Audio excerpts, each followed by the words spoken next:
Prep Time is brought to you by Merchants Bank, the bank that's service built.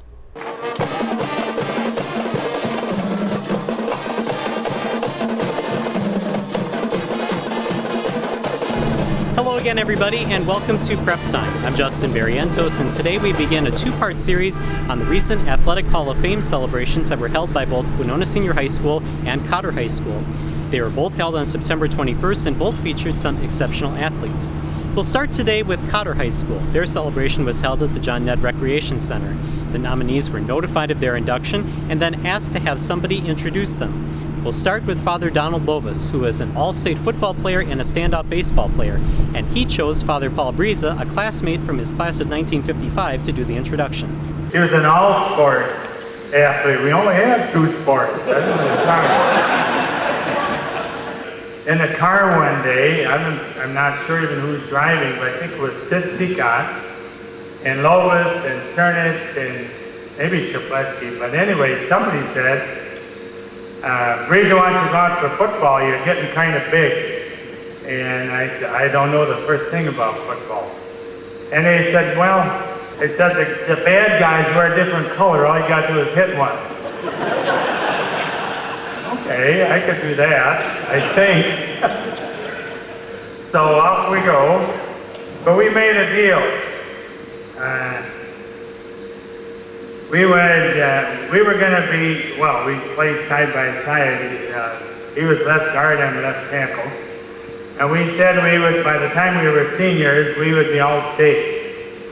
But the worst part was the fact that during that year, Dale's father was killed in a construction accident and wasn't going to be able to play. They wanted us to go ahead with the game, not cancel the game, but figure out some way to do it without him.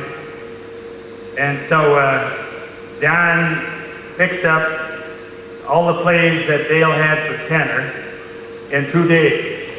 Wasn't it 2 days? 1 day. Okay, 1 day. I still don't know my plays. I had them written in my helmet, you know, so every time out, oh yeah, okay. But he picked up all those plays, so he earned this business you're giving him today. He's the right guy, right? All right. John Lovis, get your butt up here. And thank you, Todd, for the honor. Little do we know what's going to happen when you stick your head in a helmet. It starts with a little story. I'm walking down the hall to the study hall. In the library is the study hall, second floor, in this brand new Cotter building. And Father Gavin, the brand new principal, who's been there as assistant principal. He's standing out there monitoring a little bit and says, Don, come here. And, okay, what do you need? I need somebody to go down to Jones and Kroger and pick up a pretty heavy box of stationery. I'm on the way to study hall, Father. Tell Sister Librarian I'm not going to be there. I know she'll worry about me. And he caught my door and said, don't worry about Sister. Keys I got. Out the door I go, and usually, by the time that door slams, I've got the tie off. Tie was an important part in those days. Some guys would wear it every day or every year. And how could you tell? The different lunches that were on it. In time of need, that would have come in handy, huh? Well, I get down to Jones and Kroger, and luckily there's a parking spot right out front. Walk in, and the clerk says, Father Gavin sent you, didn't he? Yeah. It didn't dawn on me right away how he knew that. And then I figured out on the way home, it was the tie. I put it back on, straightened it out, took it out of town, and be on my best behavior. But that wasn't all. I started to think, finally, for the first time in my life, what that tie meant. And I'll use just one word, respect. Respect for yourself.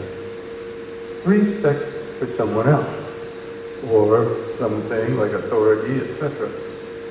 And for those of you who had Sister Edith in Latin class, specto means to see. Respecto means to receive, re-look, and re-look until you see the beauty of what you're really looking at. One look may not quite do it. And sometimes when we take a look at humankind in this day and age, we don't see all the beauty in one look. And there is a little bit of something covering that beauty, and maybe that we have to be able to see through. But to make room for somebody else, it isn't the end of the world, and we probably aren't going to be harbingers of peace and win it all by ourselves, but with a little respect for one another and the whole human race, looking at their beauty, we might be a help in our corner of the world to make it just a little more comfortable, worth living, etc. So again, Carter coaches, parents, students, clergy included, parents and counselors of all kinds, teachers, respect goes a long way. And if we can do it, and when we're somewhat of an athlete, we're always under the lights, on or off the field. And respect is the real dress code of the day.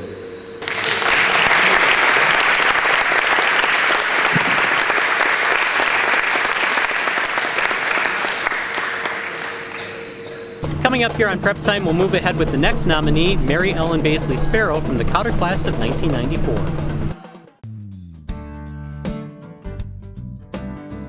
Anybody can make your business a victim of fraud. In fact, if your business hasn't been affected by fraud yet, it's only a matter of time. Don't take that chance. Merchants Bank offers fraud detection and prevention solutions that can help protect your business accounts from check and electronic payment fraud. Don't wait until your luck runs out. Get help from Merchants Bank today. If you're looking for a trusted heating and cooling expert in the Winona area, call River City Heating. Because when homeowners give River City a call and give us a try, they become satisfied customers for life. River City Heating and Bryant, always doing whatever it takes. Join me, Justin Barrientos, for Prep Time on HBC 25. We'll take a close look at area high school athletes, coaches, administrators, and even go back to explore past athletes and stories that built the history of your favorite prep teams. Stories you won't find anywhere else.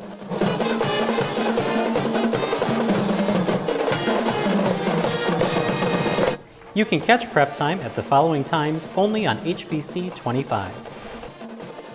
Time for a furnace or air conditioning upgrade? Maybe it's time for a dealer upgrade too. Call River City Heating and you'll notice a real difference in our quality equipment and our personal service. River City Heating and Bryant, always doing whatever it takes. The HBC Wizards, located at 67 Main Street in Winona, are local, knowledgeable tech support that you can access for all your home or business technical needs. Conveniently located by our main office, HBC Wizards offer technical consultation, computer setup and repair, home entertainment solutions, virus and spyware removal. Put it this way, if it has something to do with your computer or TV, HBC Wizards can help. And you don't have to be an HBC customer to utilize the HBC Wizards. Walk-ins are welcome. HBC Wizards, technology demystified. If you would like a DVD copy of Prep Time or any other production from HBC TV 25, you can give us a call at 474-5811 or email us preptime@hbci.com. And welcome back to Prep Time. Mary Ellen Baisley Sparrow was a three-sport athlete at Cotter, participating in tennis, basketball, and softball. She was inducted into the Cotter Hall of Fame by her coach for two of those sports, Pat Boland. I'm kind of repaying what she did for me about 5 years ago. I was lucky enough to be inducted into the Girls Basketball Coaches Hall of Fame, and I asked Mary to do my speech. And I gotta tell you, I've never been so honored as to the words that Mary mentioned that day. there was somebody that went before us. We were the second ones up, and the first person did an okay job introducing her friend and made a lot of funny jokes and things. And I think the honoree was a little, upset about it. So anyway, Mary came up and gave me a testimonial of a lifetime. And as I was walking back, this first person who was inducted grabbed my hand and said, "Now that's a speech." And that's Mary. Mary is that kind of person in everything she does. She's just a tremendous person. You read a little bit about Mary's tennis. She was an incredible tennis player. 4 times at state, multiple all-conference, a great player. I had a chance to see Mary play, but I didn't coach her there. I'm going to talk mainly about the 2 sports I coached her in. So I got to take you back to 1993, and Conner girls athletics were in rough shape. The basketball team was a 3-win team from the previous year, and the softball team was winless. But we had some talent, and Mary was a big part of that. She was a sophomore in my first year coaching here. And I'll start with softball, because the softball program was really in trouble. And it was early in the season, about our 5th or 6th game, and we used to play down in Goodview. And Mike Donlin was our principal. He's here today, and Mike came over to me in the 6th inning. We were down like 9-3, and as you can imagine, we weren't doing great. And Mike needs to see me, and I'm thinking, oh my goodness, Mike, what's going on here? Don't you see I've got my hands full with this team? And he comes over and says, "Pat, I gotta tell you, the parents are excited. It's the first time they've been in the 6th inning in 2 years." And what that means is the 10-run rule in softball. In the 5th inning, most games were over. So for Conner to be in the 6th inning was a big deal. Obviously, we've come a long way since then. There's no player more responsible for the transformation of Cotter basketball and softball from a last place team to a championship team than Mary. Her passion, work ethic, and the joy in which she played were inspirational to teammates and future Ramblers. Mary is not only one of the best shooters and clutch hitters in Cotter sports history, but one of the best people that Cotter has ever produced. Mary, it is my great pleasure to bring you forward as our newest member of the Hall of Fame. I've realized that success, at least in my experience and with the benefit of reflection, results from 3 key factors. I'd like to share those with you today. The first is opportunity. So in order to be successful, you must first have the chance, the exposure, and the environment. In my case, I had the exposure in tennis, basketball, and softball, and that was originally via the Winona's Outstanding Park and Rec Department. It was phenomenal in the 80s when I was going through those programs. For this exposure, I must thank my parents. They provided my brothers and me the opportunity and exposure to multiple sports and activities, and these early opportunities provided the foundation for my later success. I think the second key factor in being successful is support. So once one has had the exposures and opportunity, initial and ongoing involvement must also be supported. It is this factor in the success I have experienced that I am most grateful for. So the support I've had over my years as an athlete at Cotter have been tremendous, and I'm sure all of us know that. The community is so wonderfully supportive, and I think I started to really see how excited they became during my years at Cotter. The support I received from my teammates cannot be emphasized enough. I simply would not be here without all of my teammates in every sport throughout the years who supported me, challenged me, and drove me to work harder and get better. From the examples of those I played tennis with as an 8th and 9th grader and beyond, to the pitchers who challenged me on the diamond, to my fellow Ramblers on the basketball court, thank you. Thank you for pushing me and celebrating with me as we became more and more successful with each passing year, leading up to the young women who will be sharing the stage with me today. But I must also return to Mr. Boland and his family for the support they gave me during our 3 years here together at Cotter. I was a fixture at their home, babysitting for what were then 3 little ones. I'm not sure if you remember this, Mr. Boland, but I tried to quit tennis my junior year. I was in your kitchen. I was sitting at a little Fisher's Price table that you had in there. And I said, I'm going to quit tennis because I want to focus on basketball because I was so excited by my sophomore season. And you said, absolutely not. You told me that being a tennis player made me a better basketball player and a better softball player, and you didn't want me to peak too early. And you know what? I think you were right. That was the season Aaron Yank and I went to the state tournament in tennis as individuals, and I never did have trouble getting my bat and the ball at the plate, so I'm sure tennis did help. Do you also remember I wasn't going out for softball? Okay. I quit during a disastrous freshman season before his arrival, and I had no plans to join the rinks in the spring.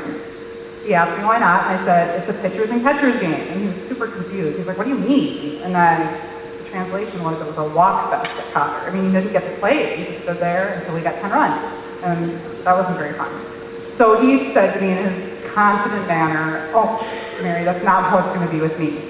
And he was right again. We ended up winning the HBL, our conference then, a couple of times. So thank you, Mr. Boland, for your support. Without you, I may have been a single sport athlete. And without your fortuitous arrival at Cotter, I wouldn't have benefited from learning so much with you as my coach and mentor. I'm so grateful for the generosity, kindness, and confidence you showed me as a person. And I'm very grateful for the demands you made on me as an athlete. The lessons I learned with you as my teacher have been instrumental in my development, but also my worldview.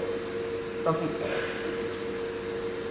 The final of the 3 factors, if you're taking notes, that I think in being successful is then finally your individual commitment and drive. And this, I believe, I had it in droves.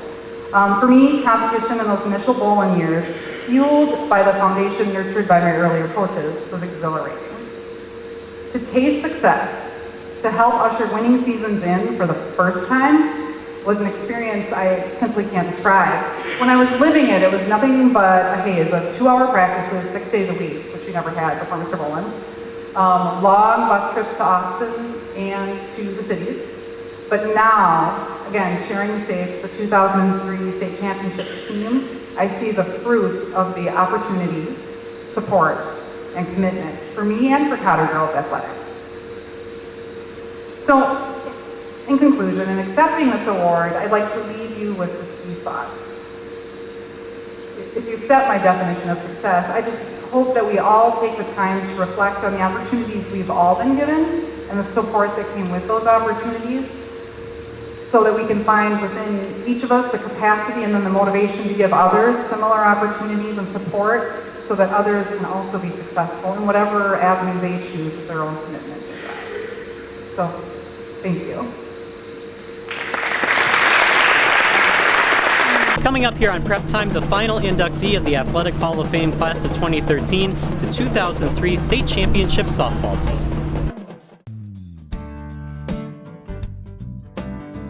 Anybody can make your business a victim of fraud. In fact, if your business hasn't been affected by fraud yet, it's only a matter of time. Don't take that chance. Merchants Bank offers fraud detection and prevention solutions that can help protect your business accounts from check and electronic payment fraud. Don't wait until your luck runs out. Get help from Merchants Bank today.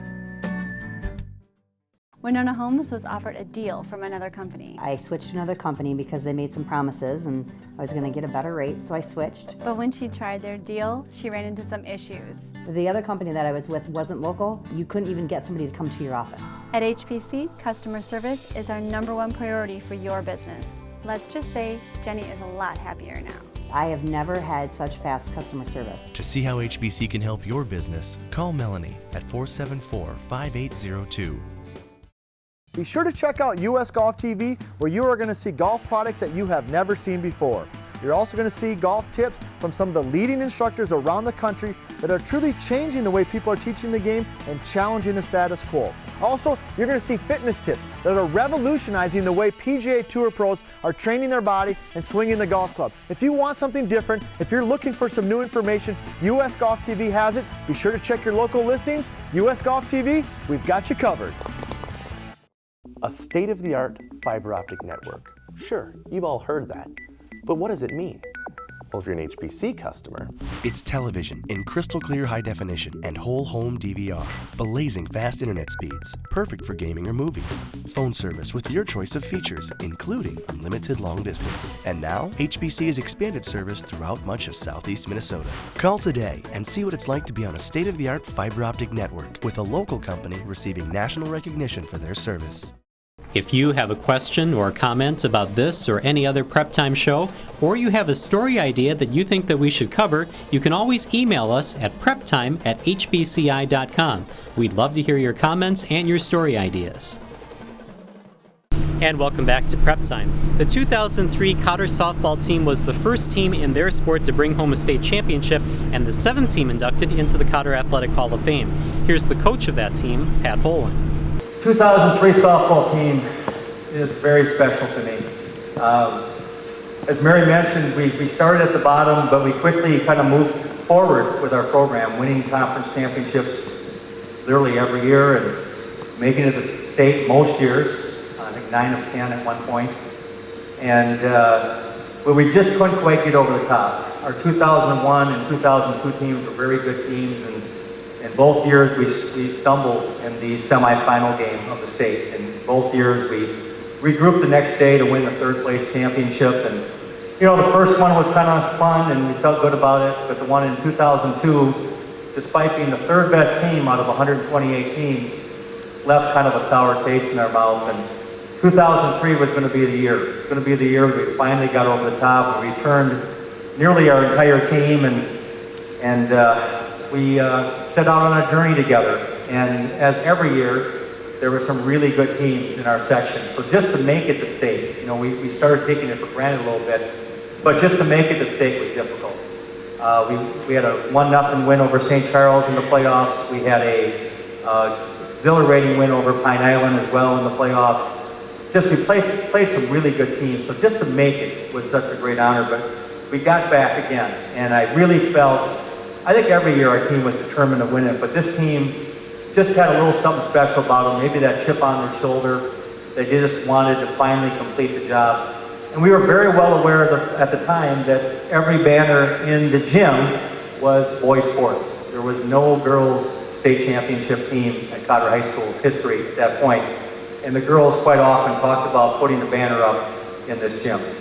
And so we went to the state tournament that year very determined. We had a tremendous team, as you guessed, from our state championship, but we were just incredibly stingy on defense. We gave up 16 runs for the season, which is an incredible feat. And that takes a great team. Obviously with Tony and Bethany's pitching, it started there, but our defense was spectacular. If you put the ball in play and you threw pitches on the corners, this team would get you out of that inning real quick, and you'd be in the dugout getting ready to score some runs. And Tony and Bethany did that on a consistent basis, and our defense was spectacular. And the girls went to state, and they did what they did all year. They won the first game 4-0, and then of course the semifinal game's coming up, and that's the one we need to get this one. This is their stumbling block for 2 straight seasons. And boy, did we get it. We played one of the best teams in the state, St. Peter, that day, and a lot of people had them as the possible winners of that tournament. And they came out of a very good section, and it looked like, you know, another tough one for us. But we put together an incredible game. We won 5-0. I said I wasn't going to talk about individuals much today because it was a team thing, but Leah Troke had a monster game with 3 hits in that game and really kind of spurred us offensively. And then we were there. We were at our state championship game in Mankato, and it was an exhilarating, you know, night that night. And this team, as you could say, as Sister Judy mentioned, got along great, still does to this day. And it was just beautiful to see how excited they were. And we always have this tradition of talking the night before. We met in the lobby and we talked about the state championship game the next day, and there we were in it. And it was a great game. It was just a back and forth game from 2-1 to 3-2 to finally we got up at 5-3. We're heading in the last inning, and Pipestone was a terrific team, and they scored a run, and they had the winning run on third base with 1 out. We were in trouble. They had one of their best hitters at the plate. We had a play that we had worked on quite often, and we decided to call it. And basically what it is, for those of you who know the game, is the third baseman moves up about halfway, and then we throw a pitch out, and our shortstop runs over to third base, and we have a pickoff play. And Jess Weisbrod and Kelly Bukowski were the combination there, and they worked to perfection. And I still, to this day, remember the excitement on the field. And there's a picture of it somewhere that I saw recently of Kelly making the tag, and just the joy on our team's face, that I think we knew that we were just 1 out away from a state championship. And they got another runner on, and they hit the last pop-up of the game to Devin my daughter Devin, and she caught the ball, and there's another scene of the whole team jumping for joy. It's just an incredible scene of just joy and of working for 3 months, and really in some ways for many years, this group of girls. And lots of summer ball, lots of dedication, and we were state champs. And it was an awesome feeling, and it still is today, because the one thing about being a state champion is it can never be taken away from you. We feel awesome to be here. We never would have thought it. I mean, it's only been 10 years, so we feel very blessed. We had 2 years where we took 3rd place, and we were told that, you know, we probably wouldn't make it. We probably couldn't do it, and here we are today. We proved them wrong. And to us, I mean, we just feel so blessed. And as a team, just together, like, there's no individual that stands out. That's exactly what we are as a team. We couldn't have done this without each and every one of us, so thanks, girls. This group of girls here, we were a team on and off the field. You know, we'd see each other in school, and we'd have jokes from softball practice the day before. You know, it was never-ending kind of laughter. I remember just always having a good time with these girls, whether we were out to eat at one of the, you know, tournaments we would have to go eat, or in the hotel room. It was just always a pleasure to be with them. Not only did we win a state championship, which was really special to be a part of, but we also gave Mr. Bolin his 400th win, which was really fun to be a part of. I know vaguely remember it. It was an away game, but we still managed to have some cake and this little celebration at the other team's field, which I'm sure they didn't really care for, but it was so fun, and so nice to be a part of not only the state championship, but to bring that 400th win to Mr. Bolin that year as well. One other thing too is it's kind of neat to be here in, you know, the same induction as Mary Ellen, where she mentioned they won HDL championships, which, you know, she must have been part of the start of that, and it was a big trend year after year. We had shirts made that said back to back to back, however many times it had been. I kind of lost track, but our state championship shirts, we had back to back to back. Who cares? We won state.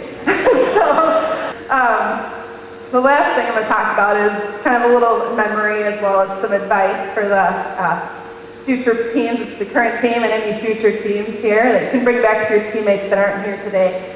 A big part that Mr. Volvington would say, you know, outfield or defense wins championships, and we had a great defense, obviously, for the amount of runs we allowed, and we had good bats, and all that's very important in softball games, but the key to our success, I think, was how well we took care of our bats.